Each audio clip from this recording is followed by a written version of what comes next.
Lines प्रायोजक राम बंधू लोणचं, आता प्रत्येक जण जिंकेल।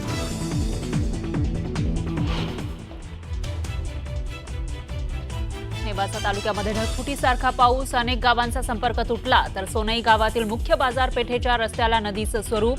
नेवासा शेवगाव तालुक्यांना जोडणारा पूल पाण्याखाली गेल्यानं संपर्क तुटला।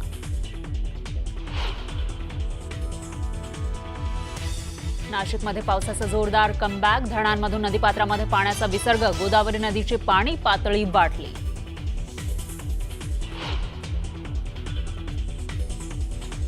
मुसळधार पावसामुळे बीडच्या आष्टी तालुक्यातील 15 गावांचा संपर्क तुटला। नदी नाले ओढ्यांनी ओलांडली धोक्याची पातळी, पूर परिस्थितीची भीषणता ड्रोनच्या माध्यमातून समोर।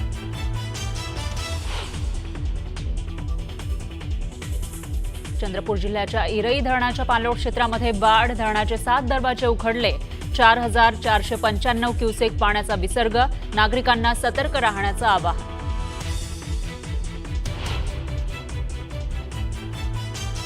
पुणे जिल्ह्यातील डिंभे धरणातून घोड नदी पात्रामध्ये 32,000 क्युसेकनं विसर्ग, घोडेगाव जुन्नर रस्त्यावरचा घोड नदीवरील पूल पाण्याखाली, आंबेगाव तालुक्याच्या पश्चिम पट्ट्याचा जुन्नरशी संपर्क तुटला।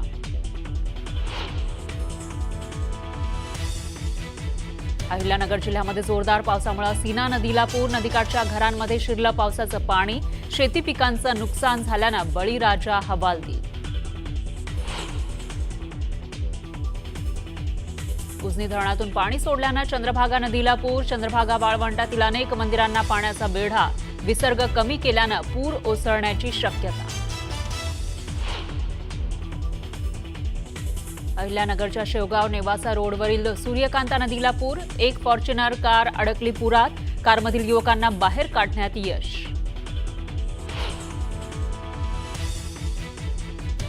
मुसळधार पावसामुळे शहापूरमधील भातसा धरणाचे 5 दरवाजे उघडल्यानं नदीला पूर, सापगाव जवळच्या पुलावरून तब्बल 5 फुटांवरून वाहत असल्यानं 150 पेक्षा जास्त गावांचा संपर्क तुटला। आणि चाळीसगाव भागातील गवताळा अभयारण्य परिसरामध्ये ढगफुटीसारखा पाऊस, डोंगरी आणि तितूर नद्यांना मोठा पूर, शहरातील लोकांच्या घरांमध्ये पाणीच पाणी, महिलेला अश्रू अनावर।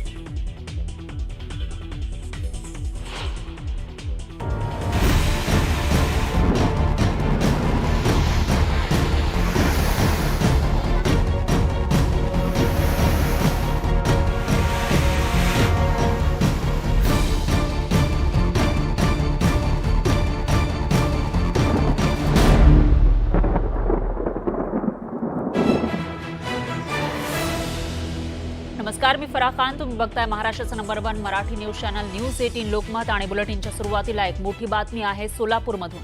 सोलापूरमध्ये पुन्हा पावसानं थैमान घातलंय। सोलापूर शहरातील आदिला नदीला पूर आला आहे, त्यामुळे अनेक घरांमध्ये पावसाचं पाणी शिरलंय। शहरातील स्वराज्य विहार, त्याचबरोबर वैष्णवी हाईट्स, वसंत विहार अशा अनेक परिसरांमध्ये पाणी साचलंय।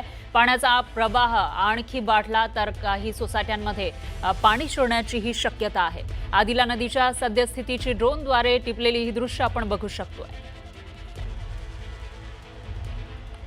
तर सोलापुरात पुन्हा पावसाचं थैमान पाहायला मिळते आणि त्यानंतरची दृश्य आपण बघू शकतोय। आदिला नदीचं पात्र हे विस्तारलेलं आहे आणि त्यामध्ये पाणी भरपूर आपल्याला दिसून येते, त्यामुळे काही सोसायट्यांमध्ये पाणी शिरलंय आणि जर पावसाचा जोर असाच कायम राहिला तर आणखी काही सोसायट्या या जलमय होण्याची शक्यता आहे। दरम्यान आदिला नदीच्या आजूबाजूच्या परिसरामध्ये सुद्धा पाणी आपल्याला या ड्रोनद्वारे टिपलेल्या दृश्यांच्या माध्यमातून बघायला मिळते।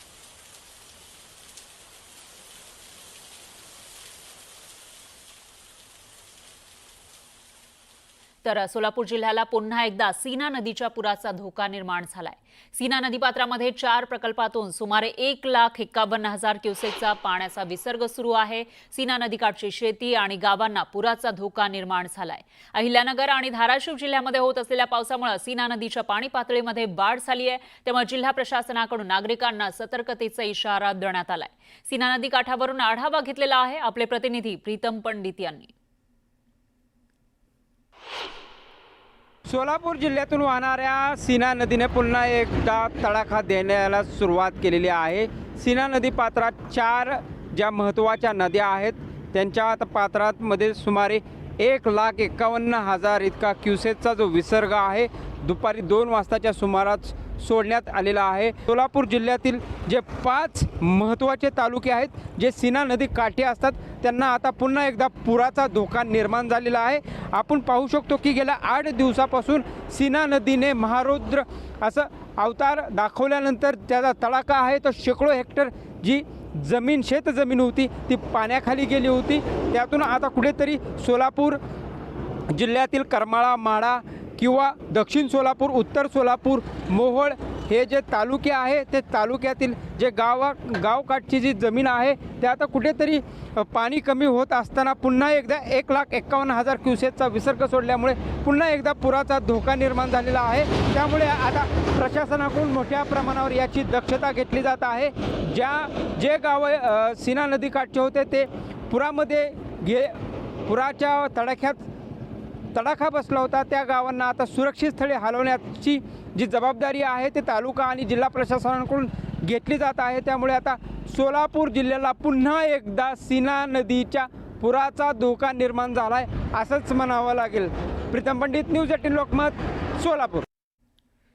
तर दुसरीकडे बीडमध्ये 2 दिवसांपासून सुरू असलेल्या मुसळधार पावसामुळे आष्टी तालुक्यातील 15 गावांचा संपर्क तुटलाय। सर्वच नदी नाले ओढ्यांनी धोक्याची पातळी ओलांडलेली आहे, त्यामुळे पूरस्थिती निर्माण झाली आहे। माजी आमदार भीमराव धोंडे यांनी पूरग्रस्त भागात पाहणी केली आहे। यावेळी पूरग्रस्त महिलेला अश्रू अनावर झाले।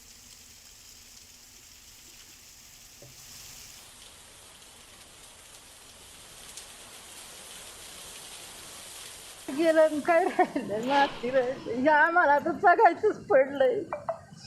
कुठं पळावं आणि कुठं नाही,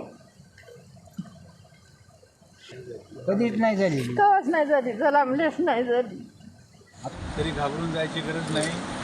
पाऊस आता 1-2 दिवसात कमी होणार आहे आणि जे जे आपलं नुकसान झालेलं आहे त्याचा संपूर्ण मावेजा सरकारने देण्याचं कबूल केलेलं आहे। त्या लवकरच काही दिवसामध्ये आपल्याला मावेजा मिळेल, तोपर्यंत सर्वांनी ध्येय मिळायचं आहे।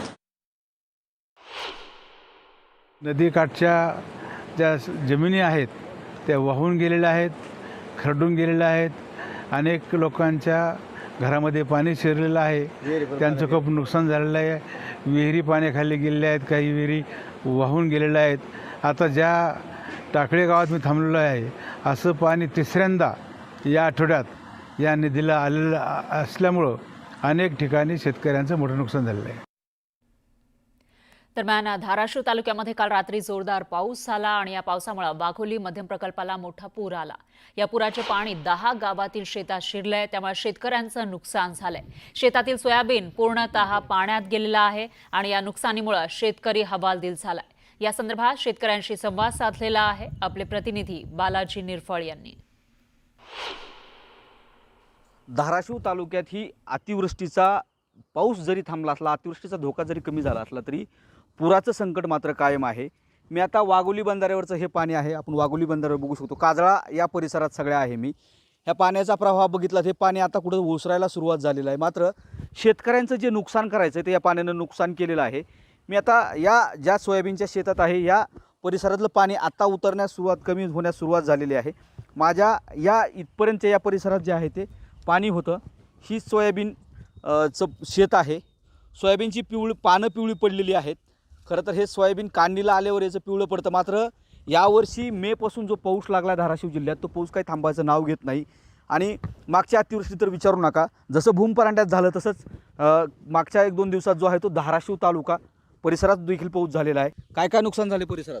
शेततळी फुटले, जनावर वाहून गेले, शेतरस्ते खरडून गेले, शेती खरडून गेली, स्प्रिंकलर सेट गेलेला आहे, सगळं आतोनात नुकसान झालंय।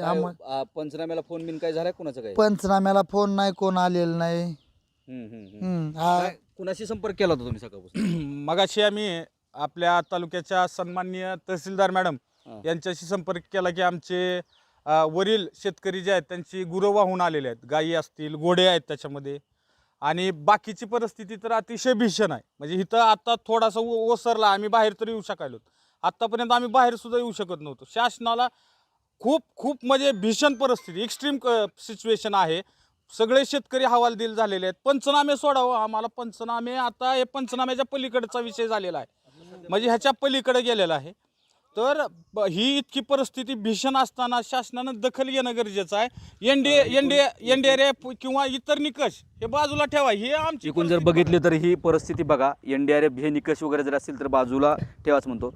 आजची परिस्थिती अशी आहे, पावसाचं संकट काही केल्या कमी होताना दिसत नाही। पावसानं विश्रांती जरी घेतलेली असली, हवामान खात्यानं दिलेल्या इशाऱ्यानुसार पाऊस जो आहे तो भरपूर पद्धतीने बसरतोय। पाणी जरी ओसरलं, पावसाचा एक सडाका आला तर परिस्थिती जैशी तीच होईल। मात्र या पाण्यानं शेतकऱ्याचं जे आहे ते अतोनात नुकसान झालं असून शेतकऱ्याला आता कुठलाच शासनाच्या मदतीशिवाय पर्याय राहिला नसल्याची खंत शेतकरी बोलून दाखवत आहेत।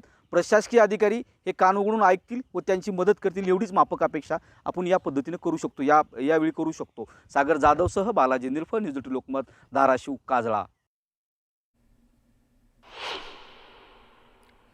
तर नाशिक शहरासह जिल्ह्यामध्ये मुसळधार पाऊस सुरू आहे आणि या पावसामुळे नाशिकमधील वेगवेगळ्या धरणांमधून मोठ्या प्रमाणामध्ये पाण्याचा विसर्ग केला जातोय। नाशिकच्या गोदावरी नदीला महापूर आला आहे। गोदाकाठावरच्या सगळ्याच मंदिरांना पुराच्या पाण्यानं वेढा दिलाय। गोदावरी नदीला पूर आल्यानं नदीकाठच्या नागरिकांना सतर्कतेचा इशारा देण्यात आलाय। पुरामुळे रामकुंड परिसरात हा परिसर पाण्याखाली गेल्याची स्थिती आहे।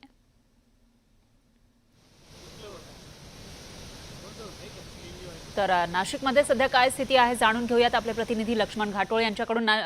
लक्ष्मण, काय सांगाल, नाशिकमध्ये सध्या पावसाची स्थिती काय आहे आणि दुसरं म्हणजे जे पाणी सोडलं जात आहे त्यामुळे कशी स्थिती तुम्हाला दिसून येते? खरं तर काल रात्री 9 वाजेपासून नाशिकमध्ये मुसळधार पाऊस पडतोय।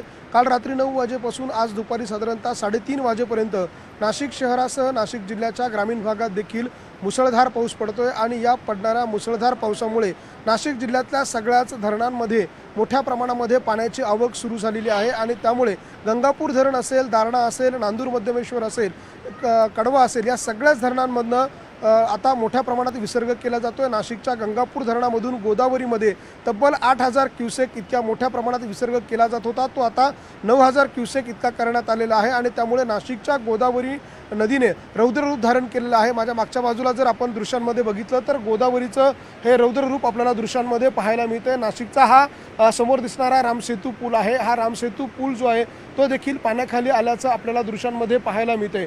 समोर नाशिकची ऐतिहासिक अशा पद्धतीची नारोशंकराची घंटा जी आहे ती आपल्याला पाहायला मिळते। आता नारोशंकराच्या घंटेच्या जवळपास पाणी जायला सुरुवात झालेली आहे। तर नाशिकच्या पुराचं मापदंड ज्याला म्हणून ओळखला जातो तो दुतोंड्या मारुती देखील आता या पुराच्या पाण्यामध्ये पूर्णतः बुडालेला आहे। नाशिकचा सराफ बाजार असेल किंवा इतर जो परिसर आहे, भांडी बाजारचा जो परिसर असेल, या सगळ्या बाजारामध्ये आता पाणी शिरायला सुरुवात झालेली आहे। पाण्याचा विसर्ग हळूहळू वाढवण्यात आलेला आहे। ही दृश्य नाशिकमधलीच आहे। बालाजी मंदिराचा हा सगळा परिसर आहे, रामसेतू पुलाचा परिसर आहे आणि या परिसरामध्ये कशा पद्धतीने पाणी साचलेलं आहे ते आपल्याला दृश्यांमध्ये पाहायला मिळतंय। नदीकाठच्या सगळ्याच गावांना सतर्कतेचा इशारा देण्यात आलेला आहे। जेव्हा या रामसेतू पुलावरून पाणी वाहायला सुरुवात झाली तेव्हा नाशिकच्या या गोदावरी नदीने इशारा पातळी ओलांडलेली होती आणि आता नाशिकच्या गोदावरी नदीच्या पाणीची जी वाटचाल आहे ती धोका पातळीकडे होताना आपल्याला पाहायला मिळते। जलसंपदा विभागानं अशा प्रकारची माहिती दिलेली आहे की नाशिकची जी गोदावरी नदी आहे तिने इशारा पातळी ओलांडलेली आहे, धोका पातळीकडे तिची वाटचाल सुरू आहे आणि त्यामुळे गोदाकाठच्या नागरिकांना सतर्क राहण्याच्या सूचना प्रशासनाच्या वतीनं देण्यात आलेल्या आहे। विशेषतः नाशिकच्या गोदाकाठावर असलेलं निफाड, सायखेडा, चांदुरी ही जी काही गावं आहे ज्या गावांना प्रामुख्यानं या पुराच्या पाण्याचा फटका बसतो, हे पुराचं पाणी थेट गावामध्ये शिरतं, या सगळ्या गावामधील नागरिकांना आता सुरक्षित स्थळी हलवण्याच्या सूचना प्रशासनाने दिलेल्या आहे। गोदावरी नदीचं हे रौद्र रूप आहे। खरं तर हा यंदाच्या हंगामामधला 7वा पूर गोदावरीला आलेला आहे। मात्र या 7 पुरांपैकी हा सर्वाधिक मोठा पूर म्हणून आजच्या या पुराकडे बघितलं जातं। याचं कारणच असं आहे की गंगापूर धरणामधून देखील पाण्याचा विसर्ग केला जातोय आणि त्याचबरोबर एकाच वेळी शहरामध्ये देखील मोठ्या प्रमाणात पाऊस पडतोय आणि या दोन गोष्टी एकत्र झाल्यामुळे शहरात पडणारं पाणी आणि गंगापूर धरणातून सोडण्यात येणारं पाणी यामुळे गोदावरी नदीचं हे रौद्र रूप आपल्याला पाहायला मिळते आणि या सगळ्यामुळे गोदावरी नदीने अशा पद्धतीनं इशारा पातळी ओलांडून धोका पातळीकडे वाटचाल सुरू केलेली आहे। गोदाकाठची जी सगळी मंदिरं आहे या सगळ्या मंदिरांना पुराच्या पाण्याचा वेढा पडलेला आहे। रामकुंड असेल, लक्ष्मण कुंड असेल, सीताकुंड असेल, हे सगळेच कुंड पाण्याखाली गेलेले आहे। नाशिकचं जे गोदाघाटावरचं जे मंदिर आहे सिंहस्थ मंदिर, याला देखील पुराच्या पाण्यानं वेढा दिल्याचं आपल्याला पाहायला मिळत आहे। बरोबर आहे लक्ष्मण, याविषयीची अपडेट आपण घेत राहूया। धन्यवाद तुम्ही दिलेल्या या सविस्तर माहितीसाठी। तर दुसरीकडे पैठण शहराच्या विविध भागांमध्ये पाणी शिरलेलं आहे, त्यामुळे अनेक नागरिकांना पैठण शहरातील मंगल कार्यालय, शाळांमध्ये स्थलांतर करण्यात आलंय. पाणी शहरात येण्याआधीच नागरिकांनी स्थलांतर केलेल्या ठिकाणी थांबावं. प्रशासनाच्या वतीनं या नागरिकांची व्यवस्था करण्यात आल्याचं सांगण्यात आलंय. तर पैठण शहरातील जवळपास 125 कुटुंब स्थलांतरित करण्यात आली आहेत. नगर परिषद पैठण या पूर परिस्थितीशी सामना करण्यासाठी सज्ज आहे आणि साधारण काल रात्रीपासनं सगळ्या कुटुंबांना आणि सगळ्या शहरातल्या नागरिकांना याबाबत सूचना देण्याचं काम सुरू आहे. आज दुपारपर्यंत 150 कुटुंबाचं साधारण स्थलांतर शाळांमध्ये, कॉलेजेसमध्ये आणि आम्ही मंगल कार्यालय ताब्यात घेतलेली आहेत, तिथे आम्ही स्थलांतर केलेलं आहे. दरम्यान बीडच्या पाटोदा तालुक्यातील मेंगडेवाडी या गावाला रस्ता नाहीये, त्यामुळे तलावाच्या पाण्यातून जीव घेणा प्रवास इथल्या लोकांना करावा लागतोय. लोकप्रतिनिधींना अनेक वेळा मागणी करून सुद्धा दुर्लक्ष केल्यानं नागरिकांनी संताप व्यक्त केला.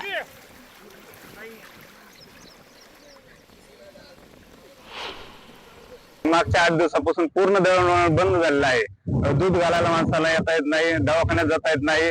तर आम्ही या रस्त्यासाठी पूर्ण लोकप्रतिनिधी अधिकाऱ्यांकडे हेलपाटे घालून निवेदन देऊन सगळे परेशान आहेत लोक. तरी रस्ता करण्यात यावा अशी आमची शासनाला विनंती आहे. आमच्या गावाकडे येता जाता येत नाही, बाजार हाट, दुधाचा प्रश्न, बाहेर दूध नेता येत नाही. 5-6 दिवस झाला लाईट नाही, दळण नाही, त्याच्यामुळं आम्हाला हे तळ्यातून येता येत नाही. तर शासनाला एवढीच विनंती की आमचा पूल करून आमच्या रस्त्याची सोय करावी.